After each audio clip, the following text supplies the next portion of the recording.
Aniq bilaman, bu videodan keyin sizga hech qanaqa niyatga va ong ostiga oid bo'lgan pulli kurslarda o'qishlikka ehtiyojingiz qolmaydi.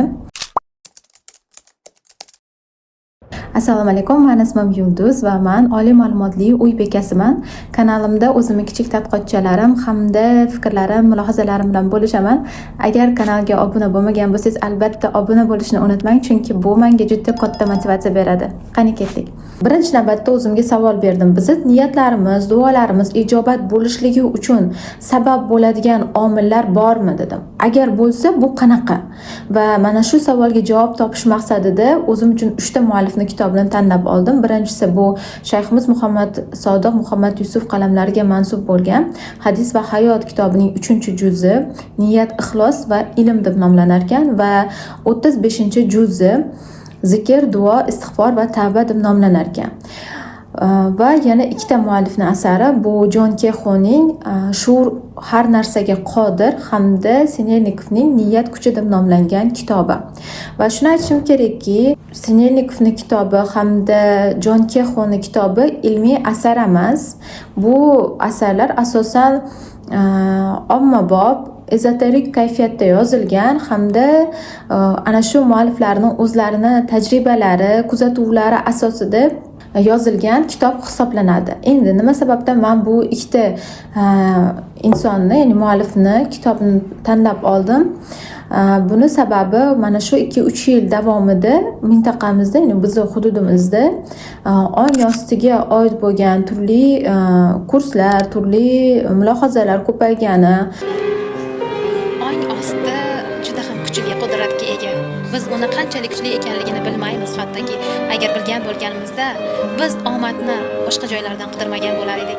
Aynan mana shu fikrlar, mana shu kabi kurslar deymizmi, asosi mana shu kabi manbalarga borib tayanishligi, ya'ni asosan mana shunaqa kitoblar bo'lganligidan men bu ikkita muallifning kitobini tanlab oldim. Shu ikkita muallif beradigan kitoblarda biz uchun foydali bo'ladigan jihatlari bormi yoki umuman bizga bizni qadriyatlarimizga ular beradigan fikrlar qarama-qarshimi degan savolni ham o'rtaga qo'ydim.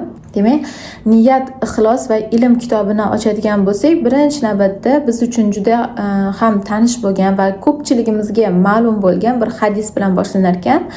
Bu Umar roziyallohu anhudan rivoyat qilinadi. Nabiy sallallohu alayhi vasallam albatta amallar niyatga bog'liqdir. Albatta har bir kishining niyat qilgan narsasi bo'ladi dedilar. Ya'ni mana shu joyda e'tiborimizni qaratishimiz kerak jihati, ya'ni payg'ambarimiz sallallohu alayhi vasallam amaldan u xoh dunyoviy ish bo'lsin, xoh diniy ish bo'lsin, ya'ni harakatdan avval bizni eng avvalida niyatimiz turishligini bizga uqtiryaptilar. Ya'ni masalan diniy jihatdan o'sha ishimizga, qiladigan ishimizga savob olamizmi, savob olmaymizmi, yoki bo'lmasam dunyoviy jihatdan ana shu ishimiz biz xohlagan maqsadga olib boradimi, ya'ni biz xohlagan o'sha natijani beradimi? Mana shu eng avvalida bizni niyatimizga bog'liqligini tushuntiryaptilar. Jon Kexo kitobida aytadiki, agar siz biror bir maqsad sari harakat qilayotgan bo'lsangiz, biror bir maqsad sari intilayotgan bo'lsangiz va eng avvalida sizni fikringiz agar salbiy bo'ladigan bo'lsa, siz maqsadingizga erishmaysiz deydi. Sababi sizni harakatingizdan avval eng boshida sizni fikrlaringiz birinchi o'rinda turadi deydi va yangi hayot bu harakatdan emas, balki siz o'zingizni fikrlaringizni o'zgartirish bilan boshlanadi deydi va bu jihatda Hadis va hayot kitobida berilgan jumlalar yakdilligini ham ko'rishimiz mumkin. Lekin bitta nozik jihatga e'tiborlaringni qaratmoqchiman. Aynan Sinelnikov hamda Jon Kexoning kitobida fikrlar, niyatlar, duolar, maqsad, orzular bir-birini to'ldiruvchi sinonim sifatida aksar joylarda shunaqa ishlatilgan. Lekin aslida ham shundaymi deydigan savolni beradigan bo'lsa, yo'q. Fikrlar bu bizni aqlimizda paydo bo'ladi. Ya'ni inson bir kunda 40 ming, 50 ming martacha fikrlar qilar ekan, hattoki ba'zi fikrlarni inson boshqara olmaydi. Ya'ni biz o'zimiz bilmagan holatda aqlimizda shuncha fikrlarni fikrlarkanmiz. Endi niyat qachon bo'ladi deydigan bo'lsak, ana shu ba'zi aqlimizda takrorlanayotgan fikrlar, takrorlanib turgan fikrlar maqsadga aylanib u qalbga tushar ekan va niyat qalbda paydo bo'lar ekan, ya'ni aqlda emas. Bunga o'sha niyat, ixlos va ilm kitobida shayximiz niyat bu ichki amal bo'lib qalb bilan bo'ladi deb aytganlar. Demak, niyat bu niyat chiqadigan joy bu qalb ekan. Fikr paydo bo'ladigan joy bu bizni aqlimiz ekan. Endi duochi shayximiz 35-juzda aytadilarki, talab bilan biz duoni farqlab olishimiz kerak deydilar. Ya'ni talab qachonki biz uni bergin, buni bergin deymiz, lekin xayolimiz boshqa joyda kezib yuradi, faqatgina zabon so'zlaydi, faqatgina til gapiradi. Bunda bizni gapirayotgan duoyimiz shunchaki bu talab bo'lib qoladi deydilar. Duo qachon bo'ladi? Duo qachonki qalb bilan chiqib, hissiyot bilan qorishib, hokisorlik bilan izhor qilingandagina, demak duo bo'lar ekan. Mana shu fikrni qaysidir ma'noda qo'llab-quvvatlab Jon Kexu aytadiki, kuchsiz va tarqoq fikr kuchsiz va tarqoq kuchdir. Qat'iy va jamlangan fikr ishonchli va yaxlit kuch demakdir deydi. Ya'ni nimani nazarda tutmoqda? Qachonki biz turli xayollar bilan, mana tartibsiz xayollar bilan biz duo qiladigan bo'lsak, biz tilimiz so'zlayapti, lekin bizni xayolimiz umuman boshqa joyda kezib yuribdi. Bundagi fikrlar, bundagi bizni qilayotgan duolarimiz bu juda ham kuchsiz bo'lar ekan. Demak, manzilga yetib bormas ekan. Qachonki manzilga yetib boradi, bular tartibli, tizimli bo'lsa. Shayximiz bu narsani yana to'ldirib aytayaptilar. Demak, qalbdan chiqsa, hissiyot bilan qorishsa va hokisorlik bilan izhor qilinsa, duoga aylanar ekan. Alloh taolo esa duolarni ijobat qilishligi haqida juda ko'p o'rinlarda, Qur'oni Karimda juda ko'p o'rinlarda aytadi. Ya'ni duo qilguvchiga duosini ijobat qilaman degan va'dani juda ko'p o'rinda beradi. Demak, ana shundagina bizni zabonimizdan, bizni tilimizdan chiqayotgan so'zlar bu duoga aylanar ekan va manziliga yetib borar ekan. Va shayximiz aytadilarki, jumhur ulamolar, ya'ni musulmon ulamolari hamda boshqa din vakillaridan bo'lgan ulamolar bitta fikrda yakdil ekanlar. Ya'ni duo manfaatni jalb qilishligida hamda zararni daf qilishligida ikkita boshqa din vakillari hamda musulmon ulamolari mana shu fikrda yakdil ekanlar. Demak, duo manfaatni jalb qiladi. Manfaat qanday jalb bo'ladi deydigan savol beradigan bo'lsak, 3 ta narsa bilan biz so'ragan narsani ayni o'zi beriladi, yo o'rniga boshqa narsa beriladi yoki oxiratga qo'yiladi. Demak, manfaat bu. Zarar bo'lsa, ba'zida Alloh taolo bizni duoyimizni o'rniga bizdan juda ham katta zararlarni daf qiladi. Ya'ni biz bilmay qolamiz, lekin juda ham katta hayotimizdagi musibatlarni aritar ekan. Mana shu joyda ham musulmonlar, ham boshqa din vakillari yakdil ekan.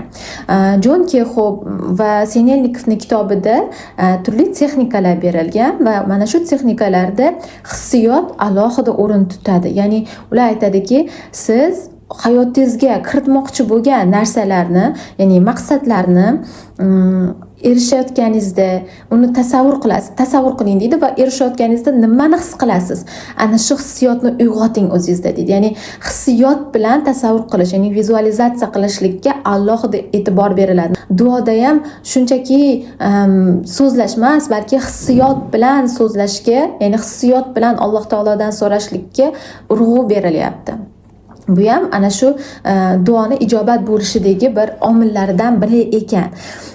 Aynan mana shu Sinelnikov, Jon Kexu ham o'sha fikrlarni, ya'ni siz xohlayotgan narsalarni hayol qilib, vizualizatsiya qilayotganingizda hissiyotlarga alohida urg'u berishadi. Endi yana bitta narsani aytganlar 35-juzda, Alloh taolo musulmonni ham boshqa din vakillarini ham duosini ijobat qilaveradi deganlar. Demak, faqatgina musulmonlarning duosi ijobat bo'ladi deyishlik ham xato ekan. Demak, Alloh taolo boshqa din vakillarini duosini ham ijobat qilaverar ekan. Lekin endi savol tug'iladida, nima sababdan ular musulmon bo'lmasa ham ijobat qilaveradi? Bu joyda bitta narsa bor, ya'ni ixlos. Aynan boshqa g'arb mualliflari buni ixlosligini bilishmaydi, lekin ular shunaqa bir ishonch bilan qilishadi. Mana Jon Kexoy ham, Sinelnikov ham o'sha maqsadingiz, ya'ni siz xohlayotgan narsa, orzungiz, istagingiz deydimi, niyatingiz, fikringiz amalga oshishiga hech ham shubha qilmang deydi. Siz ishoning deydi. Shu narsa amalga oshishiga butun vujudingiz bilan ishoning, sizga butun borliq, butun olam yordam beradi deydi. Bizda esa bu narsa ishonch, ya'ni Alloh taolo biz so'ragan narsani albatta berishligiga shubha gumonlarsiz ishonish, bu ixlos. Ixlosni Alloh taolo xohlagan bandasiga berar ekan. Hadis qudsiyda bu 3-juz hadis va hayotda keladi. Ixlos bu Alloh taoloning sirlaridan bir sir ekan. Uni xohlagan bandasiga berar ekan. Demak, Alloh taolo musulmonmi yoki boshqa din vakilim deb qarab o'tirmas ekan. Ya'ni xohlagan bandasiga ana shu ixlosni qalbiga solib qo'yishi mumkin ekan va ana shu ixlos bilan so'raganda bandani duosi ijobat bo'lar ekan. Bu g'arb mualliflarini berayotgan fikrlarni qaysidir ma'noda bizga amaliy tarzda to'ldirib beryapti. Lekin bu ikkita muallifning kitobi aytib o'tganimdek ezoterik kayfiyatda yozilgan. Ya'ni bu qanaqa deydigan savolni beradigan bo'lsalaring, ezoterik kayfiyatda oddiy tilda aytadigan bo'lsak, bu mistik, bu ilmiy asosga ega emas, mistik, ruhiy hamda asosan boshqa din vakillarini qadriyatlari ustiga qurilgan ma'lumotlar, g'oyalar, fikrlar desak bo'ladi. Misol uchun aynan Sinelnikov hamda bu Jon Kexoyning kitobi xristianlik qadriyati ustiga qurilgan. Buni biz misol uchun Injildan misollar keltirilayotganligidan ham bilsak bo'ladi. Men bu kitoblarni tavsiya qilamanmi, tavsiya qilmaymanmi deydigan savolni beradigan bo'lsalaring, odatda agar siz faqatgina fikrlarga oid bo'lgan, misol uchun ijobiy fikrlashga oid bo'lgan qismlarni oladigan bo'lsangiz, o'qib ko'rsangiz bo'ladi. Lekin aynan bizni o'sha e'tiqodimizga zid bo'lgan joylari borligi, misol uchun Sinelnikovda aytadiki, Xudo odamlarni o'ziga o'xshatib yaratgan degan. Ya'ni bu bizni aqidamiz jihatidan juda ham katta ziyon berishligi mumkin agar biz bu narsaga ishonadigan bo'lsak. Shuning uchun men 50 ga 50 deyman, lekin agar sizni diniy qadriyatlaringiz o'ta mustahkam bo'lmaydigan bo'lsa, yaxshisi o'qimaganingiz ma'qul. Va mana shu ikkita kitobni o'rganish jarayonida ong ostiga borib taqalmaslik iloji yo'q, chunki ong osti haqida juda ham ko'p ma'lumotlar berilgan. Ya'ni ong osti bizni ong osti qanaqadir bir kuchli quvvatga ega bo'lgan bir bizdagi bir tizim sifatida beriladi. Aslida ham shundaymi? Misol uchun Sinelnikov aytadi, bir misolni keltiradi. Siz o'sha ong ostingiz berayotgan, siz mana hayotingizda bo'layotgan voqealar sizni ong osti sizga berayotgan bir belgilar deydi. Ya'ni unga misol tariqasida avtobusda, xullas bitta avtobusda bo'layotgan voqeani misol qilib keltiradi. Ya'ni yo'lovchi bilan konduktor o'rtasida nima bo'ladi? Nima deydi? O'sha yo'lovchi bilan konduktor o'rtasida tortishuv bo'ladi. Unda o'sha yo'lovchi haqqini bermayman dedi. Xullas unda qanaqadir bir yorliq bo'ladimi, xullas u to'lamasdan ham o'tsa bo'ladigan. Bu narsaga konduktor rozi bo'lmaydi, ya'ni to'la deydi. Va shunday qilib xullas yo'lovchi va konduktor o'rtasida qanaqadir janjallik vaziyat kelib chiqadi. Va uni kuzatib turgan odam menga ong ostim bir narsani, bir qanaqadir belgi beryapti deydi va yo'lida yana davom etadi va yana qanaqadir bir shunaqa janjallik voqeaga ko'zi tushadi va shunda u esiga tushadi, u o'sha kommunal to'lovlarini xullas to'lamaganligi va yaqinda ya'ni to'lash vaqti kelib qolganligi. Mana shu narsani u anglaydi. Demak, meni ong ostim menga shu narsani bermoqchi bo'lgan ekan, bu vaziyatlarni menga ko'rsatib deydi. Lekin agar biz qaraydigan bo'lsak, mana savol tug'ildi-da, mana avtobusni tasavvur qilinglar, avtobusda janjali vaziyat bo'lyapti. Xo'p, uni kuzatib turgan odamga ong osti shu narsani yaratib beryapti ekan. U o'sha vaziyatda ishtirok etayotgan odamlarda ham ong osti shu narsani yaratyaptimi? Ya'ni shunda avtobusdagi odamlarni ong osti kelishib olib harakat qilganmi shunda? Aslida men ishonaman, hayotimizdagi hech narsa tasodif emas. Men tasodiflarga ishonmayman.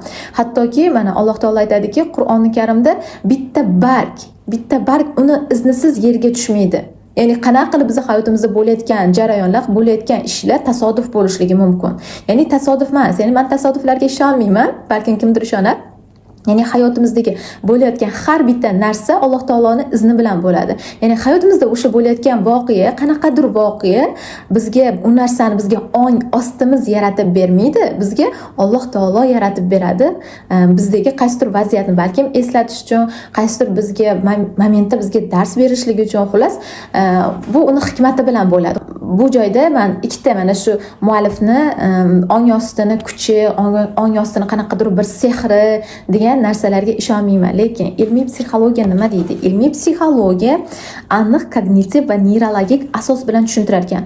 Ya'ni Freud bilan Jung nazariyalarini oladigan bo'lsak, ong osti bu orzu, istak, qo'rquv, bolalikdagi tajribalar, ilhom, Jung nazariyasiga ko'ra ilhom, intuitsiya, tushlar, hattoki eng birinchida, masalan, birinchi qaror qiladigan vaziyatdagi, tezlik bilan qaror qilinadigan vaziyatdagi masalalarda ong osti ishtirok etadi kabi ilmiy psixologiya nuqtai nazariga ko'ra ong osti bu cheksiz kuch manbai yoki hamma narsani nazorat qiluvchi emas, balki chegaralangan va muhim rol o'ynayuvchi tizim sifatida tushuntiriladi.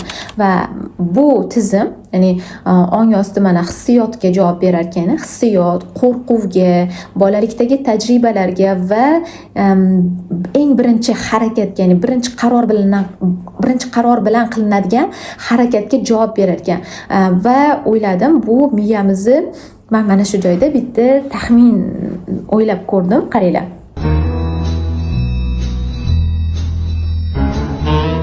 Sizlarga tushuntiraman. Ya'ni bu narsaga javob beradigan bizni miyamizda limbichskiy mozg deydi, limbichskiy va reptilniy mozg. Limbichskiy miyamiz mana shu hissiyotga, qo'rquvlarga, birinchi mana ya'ni tezlik bilan qilinadigan masalan reaksiyalarga javob berar ekan.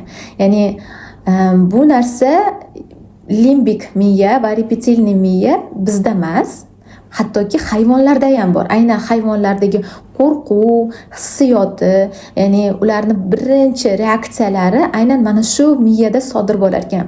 Ong osti ham aynan mana shu miya bilan juda ham uzviy bog'liq ekan. Uni shu limbik miyaning bir tizimlaridan hisoblanar ekan. Qaranglar, bu narsa hatto hayvonlarda ham bor ekanda.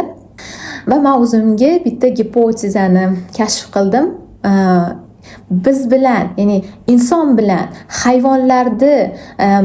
hayvonlarni, ya'ni inson bilan hayvonlar o'rtasidagi bor narsa nima?